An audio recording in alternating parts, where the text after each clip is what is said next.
Hello everyone, I'm Doa Chowder and welcome to Lecture 2. Today's lecture is one of my favorite topics. Today I will talk about designing digital musical instruments and the best practices. I will start by giving a brief overview of digital musical instruments in general. It will be short and unfortunately it's not possible to cover all musical instruments, but I will try to give some examples that could be helpful to you understand the variants in approaches and the ways of interactions in DMI design. I will talk about how to start designing instruments, the design loop, and the best practices. Lastly, I will discuss the performance and aesthetics of DMI design. I will walk you through questions like how we evaluate our designs and when we can consider our instruments complete. First of all, what do we mean by digital musical instruments, or in short, DMIs? A digital musical instrument is an instrument that the musician interacts with a physical interface, but the sound is generated digitally, usually using a computer or controllers. From the interaction design to sound mapping, these instruments can vary significantly. We can categorize these instruments and their design approaches in so many different ways. Traditionally, the instrument design approaches follow design approaches and trends in human-computer interaction, but extends their uses with aesthetics considerations, musical applications, and artistic dimensions. I will only give an overview of 4 distinct approaches and examples of instruments. Hopefully, this will help you understand the variety of instruments and possibilities. Initially, there has been a huge number of instruments that are keyboard-based or they mimicked traditional musical instrument interfaces or sound models, sometimes combining acoustic with the digital.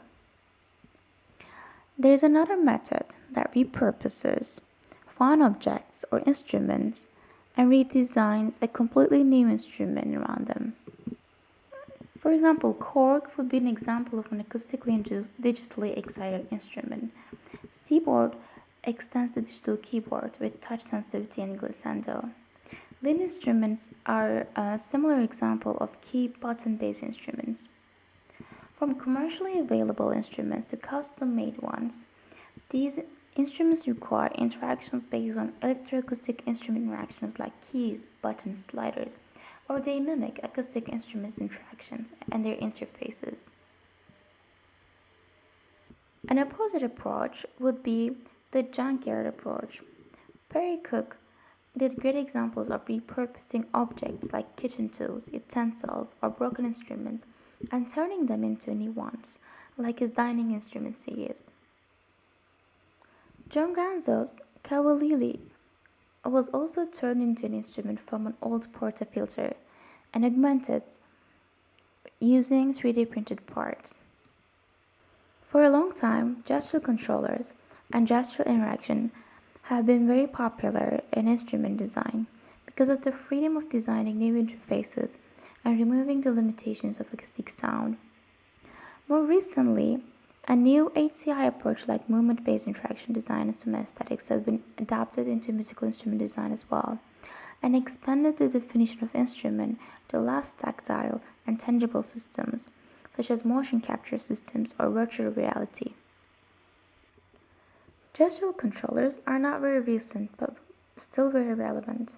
From early examples of ladies' gloves or the hands to new motion or biosensor-based controllers, these instruments capture different scales of human movement, nuanced movements like finger or hand gestures. Movement-based design started a while ago as a third-wave HCI approach, but more recently expanded into soma-based or soma-aesthetic design, focusing on the first-person experience of the musician and designed to improve their bodily awareness. This is also an area that I work in, and I would be happy to answer your questions or discuss more in detail during the office hours or the discussion sessions. So please feel free to ask me if you have any questions on this area. With these four sets of examples, I try to capture different ends of the spectrum.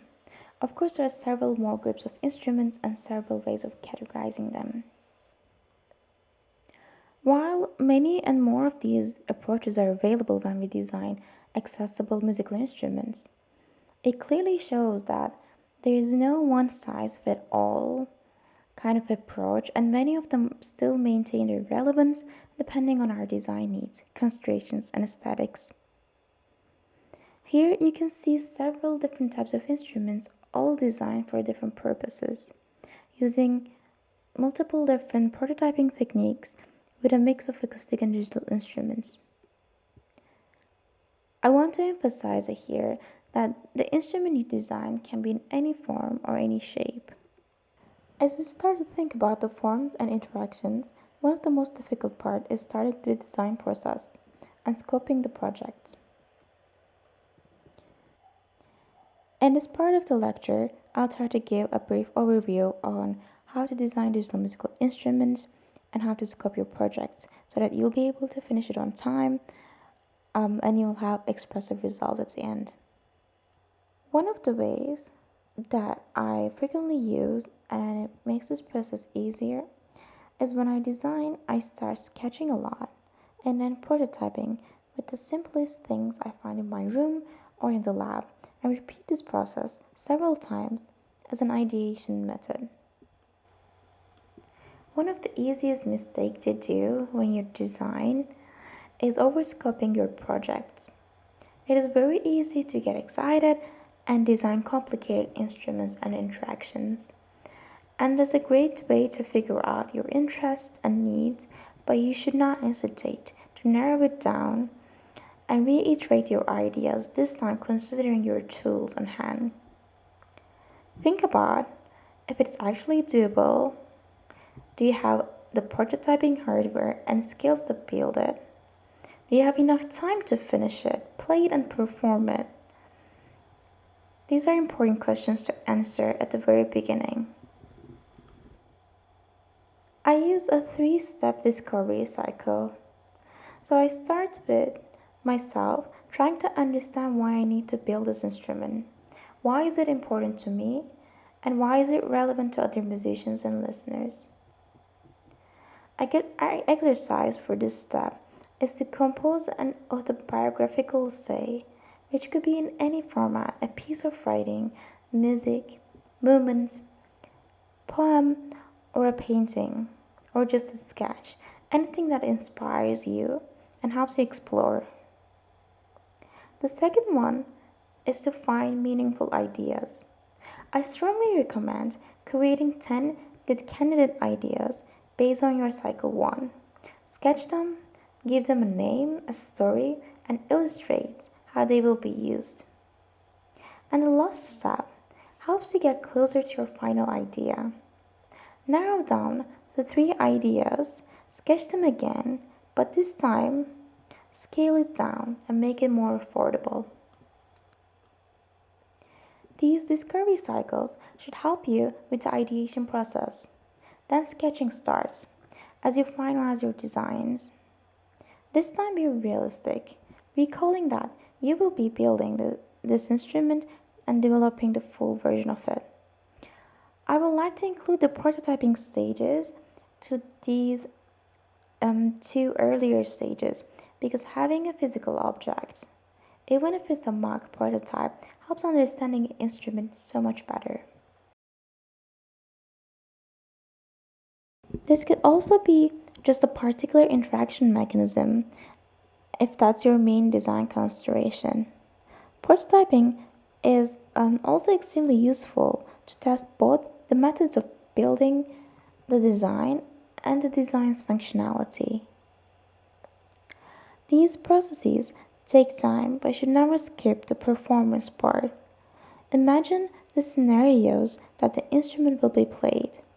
Practice it yourself, ask others to play it and collect feedback, and go back and reiterate your design. I will give you an example of how I approach designing my own musical instruments. Because of the instruments that I design, and because of my own artistic and academic backgrounds, I find it more effective to start with gestures and movements. I first design a gestural vocabulary and focus on including musical gestures and extending them with larger body movements.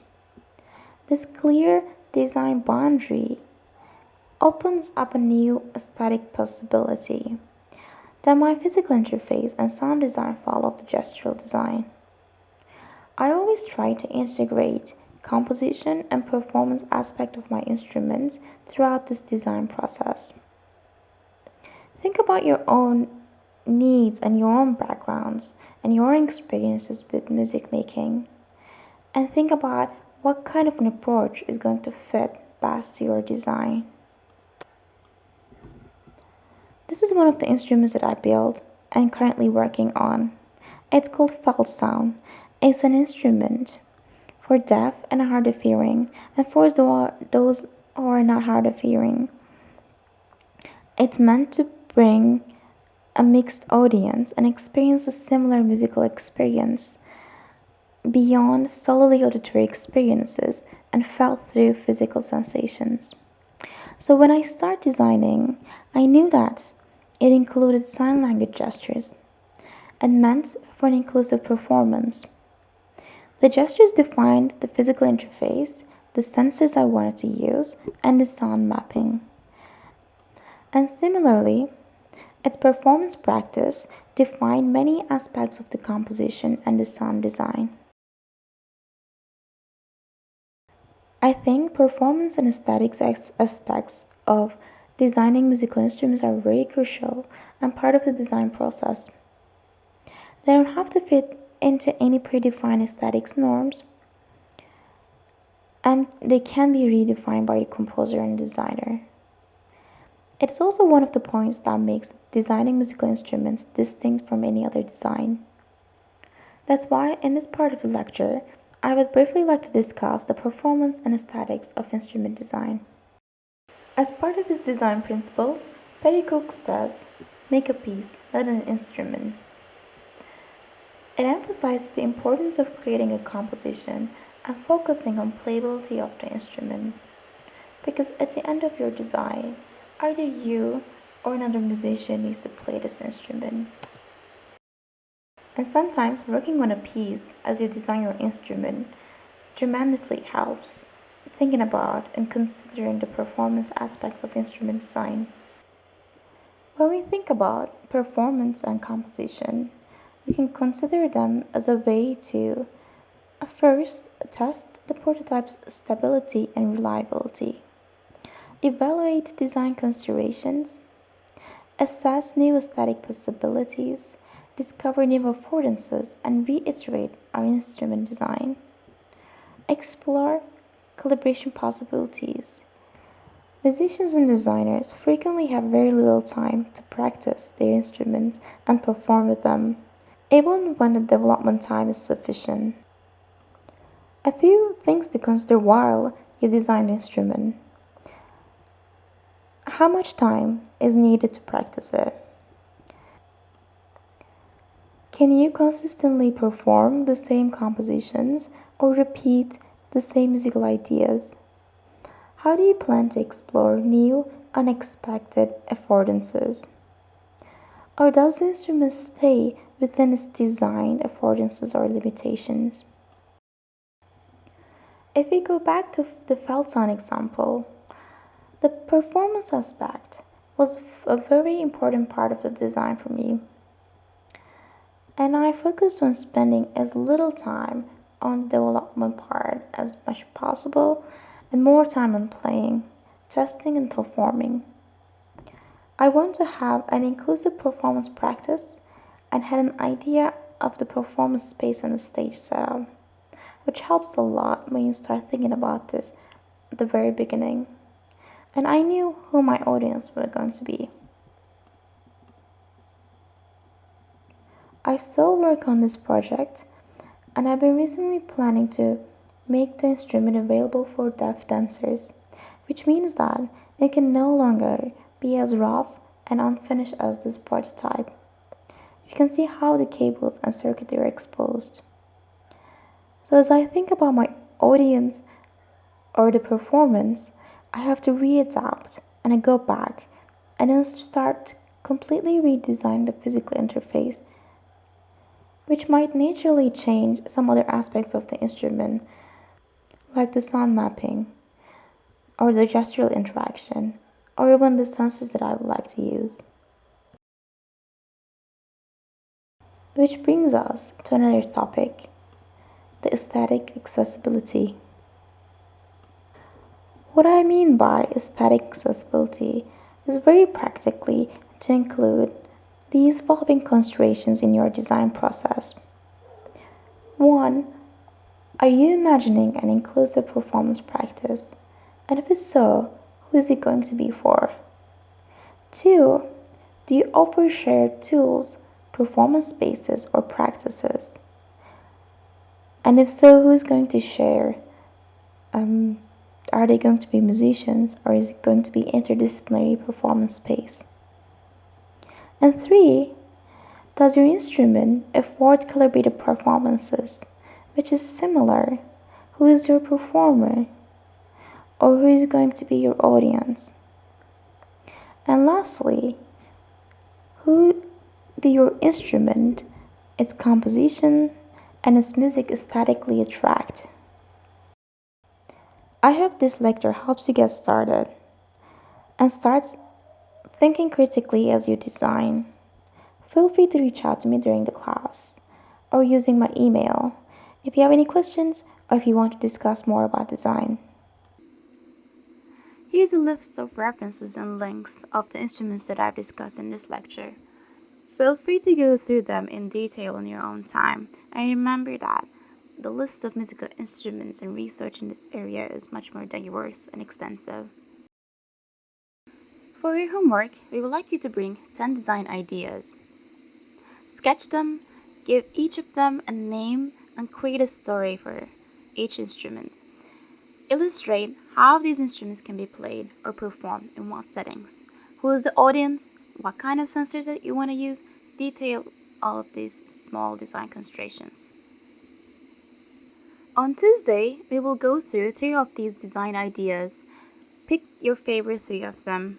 We will have a short consultation sessions with each of you in small groups. If you're not able to attend this synchronous class, please reach out to us and we can schedule individual office hours with you.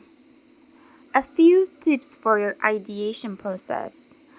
Go through some of these questions and try to answer them for each of your design ideas.